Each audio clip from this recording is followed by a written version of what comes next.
I now have the honor and privilege to introduce our keynote speaker, Jesse Wineberry, an alum of the Foster School, a diversity, equity, and inclusion attorney, and former state representative. Jesse has accomplished many things since he graduated from the Foster School. One thing that stands out when looking at his list of achievements, he is always finding ways to better humanity, especially when it comes to fighting for social justice. Jesse grew up in the Central District of Seattle and voluntarily took part in the desegregation efforts in Seattle, attending school in predominantly white Queen Anne. The morning after Martin Luther King Jr. was assassinated, 13-year-old Jesse was among a group of students that lowered the school's flag to half-staff when the principal would not. He was expelled, but when he returned to school the next day, the flag was lowered to half-staff. At 23, Jesse went to work for ABC News in Washington, D.C. He was featured in People magazine because he was the youngest budget controller in television network history. Several years later, when he returned to Seattle to study law, he became the first law student elected to the Washington State House of Representatives and went on to be the state's first African American to serve as House Majority Whip. As state representative, Jesse focused on a civil rights agenda, which meant equal economic opportunity. He promoted investment in and loans for minority and women-owned businesses. He championed the Youth Build Initiative, which offered apprenticeships for young first-time offenders who wanted to turn their lives around. He also introduced the bill that made Dr. Martin Luther King Jr. Day a state holiday. After 5 terms in Olympia, Jesse founded Broadcast Urban, one of the country's first African-American-owned streaming media companies, which has recently partnered with Lionsgate Film to produce the first feature film on the life of Wall Street legend Reginald Lewis. Most recently, in 2021, Jesse co-founded the Washington Equity Now Alliance, a nonprofit anti-racist organization dedicated to eliminating systemic inequalities in our laws. With this organization, Jesse continued his work on a community and bipartisan effort to create a more equitable legal system. A recent achievement is Governor Jay Inslee signing an executive order that reversed the ban on affirmative action in higher education, public employment, and contracting. Jesse's experience and passion for driving change, for being a champion of change, shows how people can better humanity no matter the industry they choose. Please join me in welcoming Jesse Wineberry.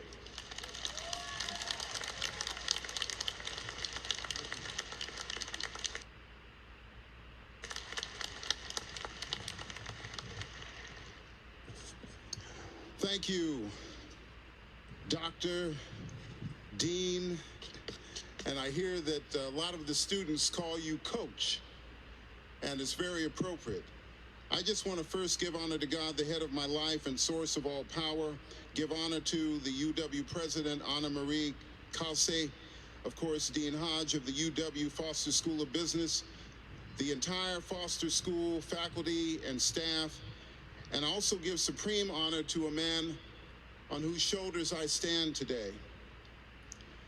My former dashiki and kufu adorn marketing professor, Dr. Thaddeus Spratlin. Dr. Thaddeus Spratlin physically departed us last year at 90 years old, but he will always be a giant in the hearts of those of us who knew him and learned so much from him.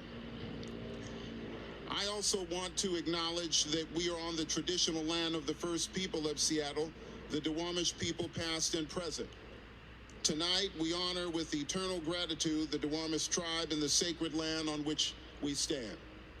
But the ultimate honorees tonight are the MBA graduates, full-time, day, evening, PhD graduates, and your families and your extended families. Let me start by first giving honor to the MBA and PhD classes and families of 2020.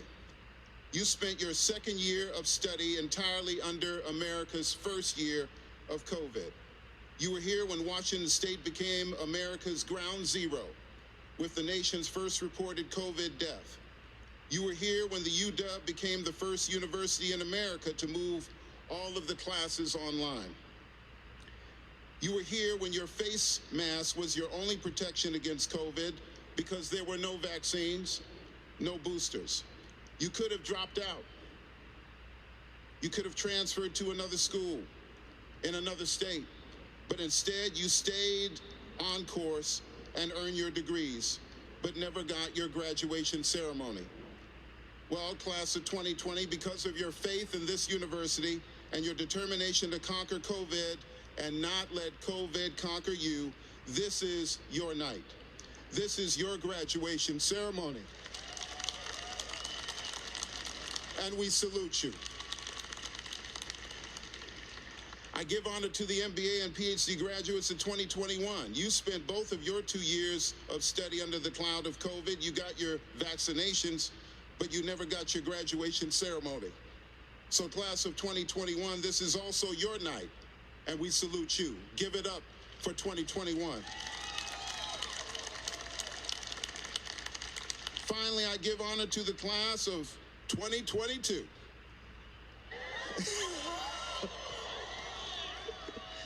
Who, like the class of 2021, were under the cloud of COVID for both of your MBA study years. However, the class of 2022 arrived just in time to lead us out of COVID. Fully vaccinated and boosted, MBA class of 2022 and PhDs, this is your night.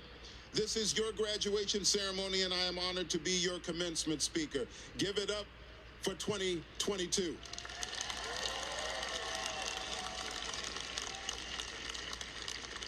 One thing I'm going to promise all three of your classes and your families is that this is not going to be one of those long graduation speeches where I talk and you listen and listen until I bore you into a permanent coma. This is a participatory commencement speech where the audience actually participates in the graduation remarks. Here's how it works. I'm going to tell you some things tonight which are truly inconceivable and some of them unbelievable. And when I tell you these things, I'm going to say, don't take my word for it. When I say, don't take my word for it, you say, Google it. Let's try it one time. Don't take my word for it. One more time. Doesn't sound like you're really into it yet. We're going to try it again. Don't take my word for it. All right, better. One more time. Let's get the parents and all of the family involved this time. Don't take my word for it. All right, fantastic. Give yourselves a hand for that.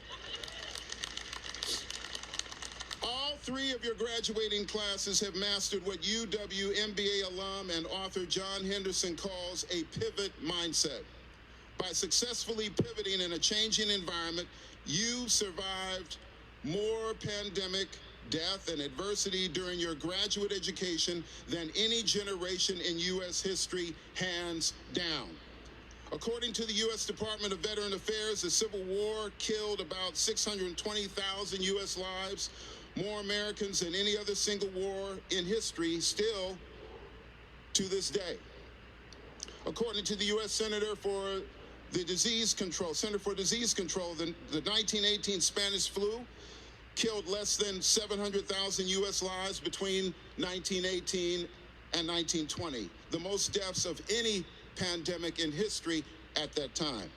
But as of tonight, Saturday, June 11th, 2022, America has lost more than 1,011,164 lives to the COVID global pandemic, more lives than any war, disease, or natural disaster has ever erased in our country. Don't take my word for it. But not only did you survive a global pandemic, you summoned the discipline to keep your eyes focused on your education and not get distracted by the following unprecedented global events over the last 3 years. The George Floyd murder, the global racial reckoning, the November 2020 presidential election, the January 6, 2021 insurrection, Russia invading the Ukraine, the Buffalo and Uvalde mass shootings. But you know, nothing could have prepared you to become an eyewitness to not just one, but two of the most violent acts of humanity the world has ever seen. Will Smith slapping Chris Rock at the Oscars and the Johnny Depp Amber Heard trial. But you didn't let any of that distract you, discourage you, or defeat you. Tonight, you are emerging from the pandemic stronger, smarter, and with more technical and soft skills than ever before. You are armed with newly minted PhDs and MBA degrees, not from just any university, but from the University of Washington, which U.S. News and World Reports has repeatedly ranked as one of the top 10 best global universities in the world. Oh, I'm sorry. Don't take my word for it. You are ready to build this economy, ready to lead this nation, and ready to become champions for change. Some of you, of course, may ask, what is a champion for change? Well, here's the answer. Change is inevitable. The question is, who among you will be the leaders, the allies, the financiers of that change? There's an old quote that still applies today. There are three kinds of people: those who make things happen, those who watch things happen, and those who sit around and ask, what happened? Champions for change are people who make things happen as either leaders or allies. I recently had the honor of meeting a few champions for change. They're not politicians or celebrities or billionaires, at least not yet. They happen to be a few of your fellow classmates of the MBA class of 2022. Where's Sasha? Your MBA president. Okay, all right. I didn't know. Sasha is, of course, your MBA class president, but I've also had a chance to connect with Cameron Boyd and Jarrell Patassel. They were co-leaders. Sounds like you know them. They were co-leaders of your race, culture, and business immersion in the South.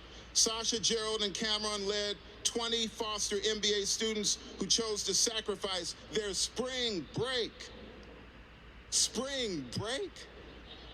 What most students cherish for the beaches, bikinis, boys, and booze, they gave up all of that to leave Washington State and go to Mississippi, Alabama, Louisiana, and Tennessee, the Deep South, to learn the economics, pain, and legacy of slavery and civil rights. These 20 Foster MBA students experienced a 7-day history lesson they could never learn in the classroom.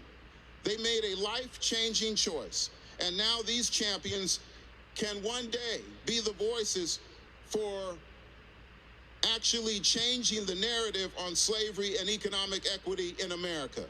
That's a narrative that is desperate of change, and your classmates can be the voices that make that change.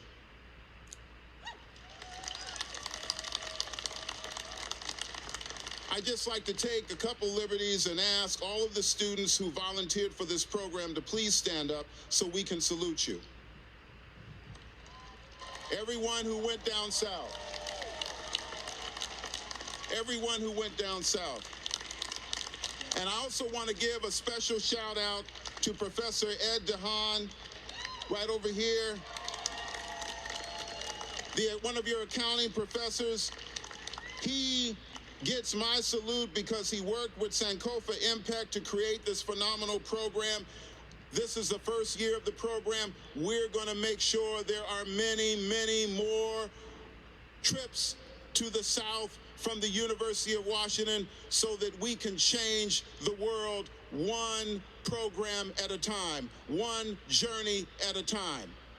But it started with you and the class of 22 this year.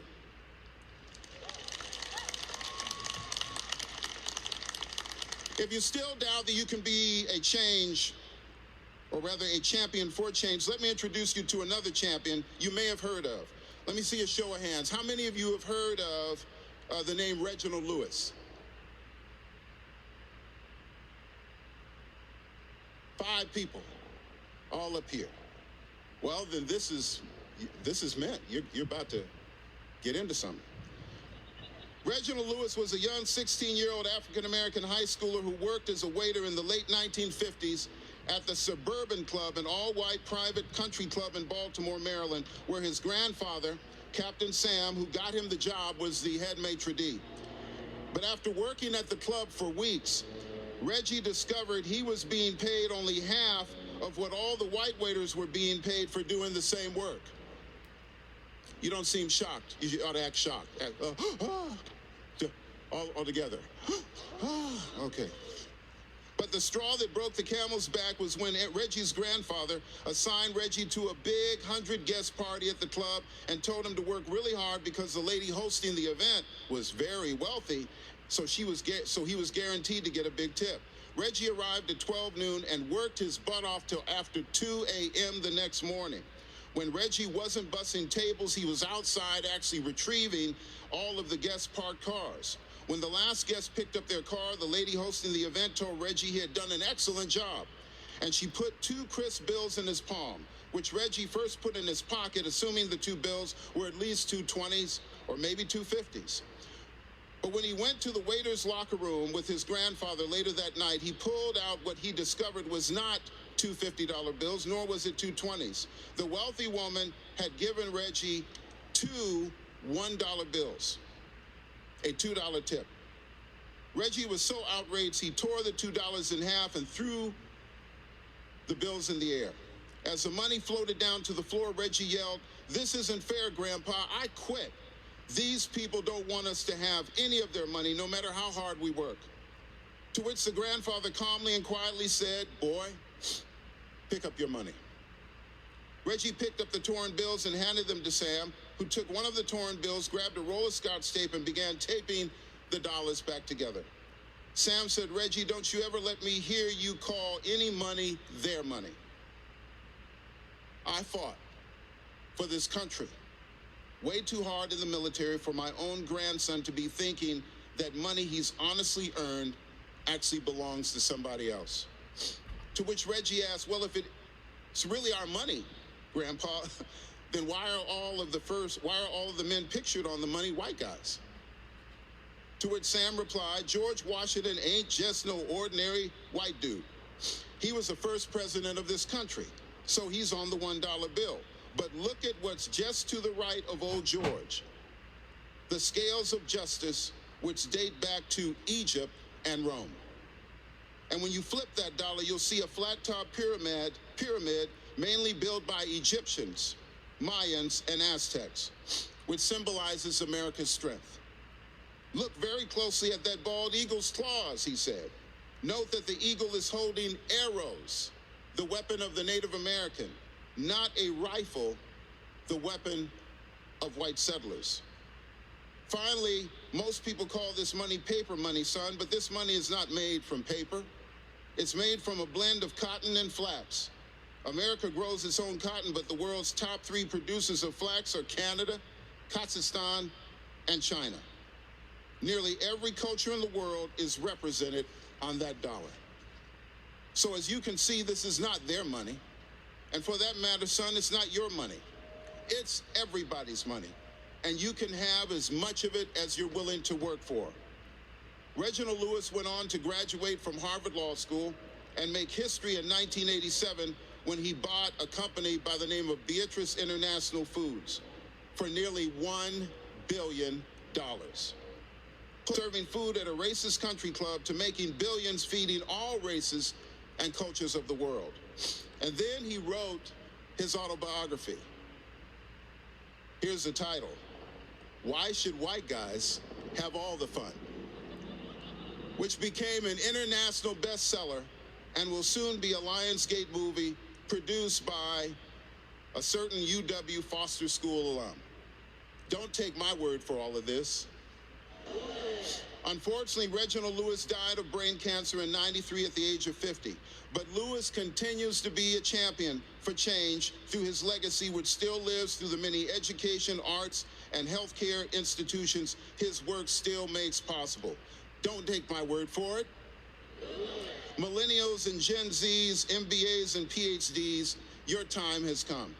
No graduates in history before you have overcome the challenges you have conquered to be here today. You are more than ready to be champions for change.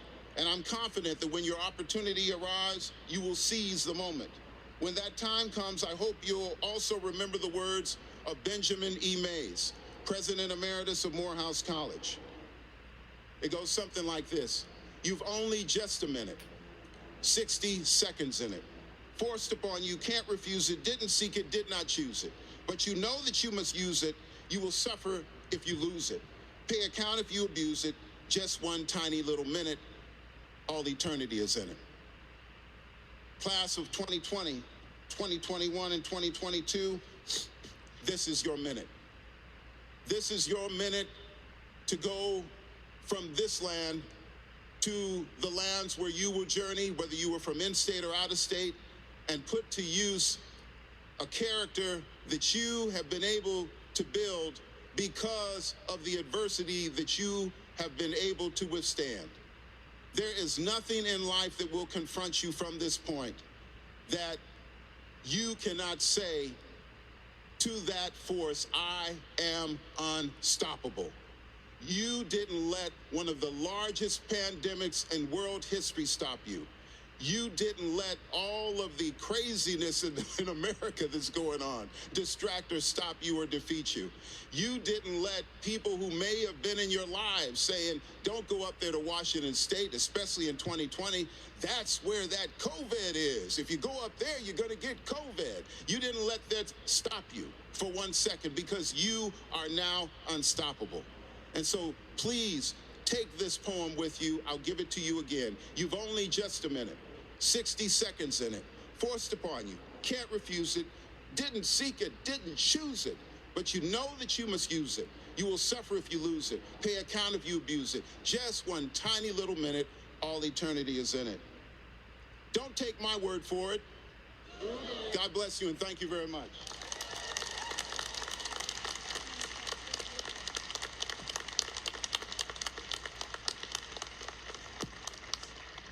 Jesse, I want to be the first to invite you to the opening of the Spratlan Lounge for Inclusion and Diversity, which will be in the Founders Hall, which we will be celebrating the opening of later this year. I hope you can join us for that. Thank you for sharing your experiences and words of wisdom with us. I have a small gift, a token of our appreciation for you.